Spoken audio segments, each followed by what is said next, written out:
Hey, it's Gabriela Batista with Homes Into Reality. We are back once again for another real estate market update. We are updating on April 2022, the numbers we've been seeing there, and hopefully we'll get it all under 5 minutes. When we're looking at home prices for April 2022, we're actually at a similar price point that we were at last month. There are some small differences. We're at 1.947 for detached homes, just under 1.5 for semis. Townhouses the average price was $951,000. And with a condo, you're slightly lower with $820,000. I'm not looking to tell into these numbers just because numbers tend to fluctuate a little bit month over month. They are different markets, so it's tough for me to compare March's numbers to April numbers unless it's a significant increase or decrease. But there are other indicators that we are looking at. Before we get into those indicators, year over year, all the properties are up significantly. Almost 15% for semis and detached homes. Townhouses are up over 15% year over year, and condos are up 13% year over year. So these are numbers based off last year's April and how they reflect in the market. This isn't hugely surprisingly just because we did see a lot of increases earlier in Q1 with real estate. And when we look over last year, there's always going to be some sort of appreciation when it comes to year over year. The biggest factor that I'm looking at, or the biggest trend that I've been looking at recently, has been the sold activity when it came to April 2022. We're down a whopping 35.6% when it comes to sales this year versus last year. And the reason why that's a little concerning for me is, in my observations and my day-to-day experiences, homes aren't selling as quick as they used to. Properties aren't guaranteed to get a ton of offers on offer night. We talked about that last month a little bit, but what I've been seeing is a lot of properties are not selling on their offer dates, and they're not, it's not a must sold every single time a property is listed. We can further back that up by the numbers over here, where new listings are down 17.6% from last year, but active listings are up 2%. So the fact that active listings are up and new listings are down, that shows that properties are sitting on the market a little longer.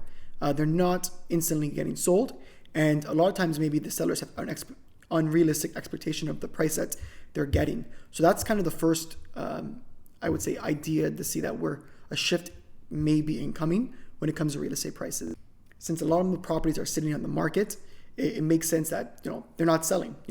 Sales are down 35%. So if sales are down 35%, those properties are sitting on the market at maybe a too high of a price. And if they're sitting on too high of a price, only the properties that are listed, let's say, at a more realistic price point or more attractive price point are selling.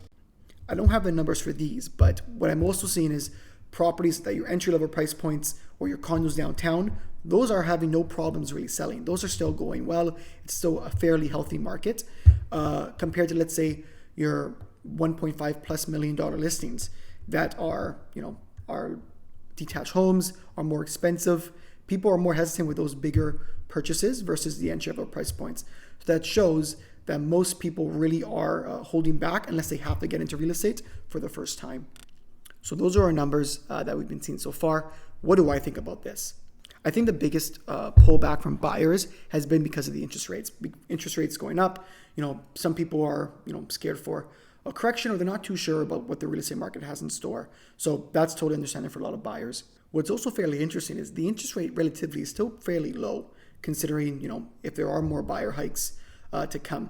And what I've been telling a lot of my buyer clients now is, even if you have thoughts of getting to real estate in the next 3 months, I would get pre-approved, because if there likely will be more interest rate hikes, and if that is the case, it's best to get locked in at the lowest rate possible versus in, let's say, 6 months, the rate could be much higher. If you're in a situation where you might be able to qualify, or you might just be off of that qualifying mark, it's important to get qualified at the cheapest monthly payment possible. So getting it now is better than, let's say, getting it 2 months from now when you decide you want to go buy.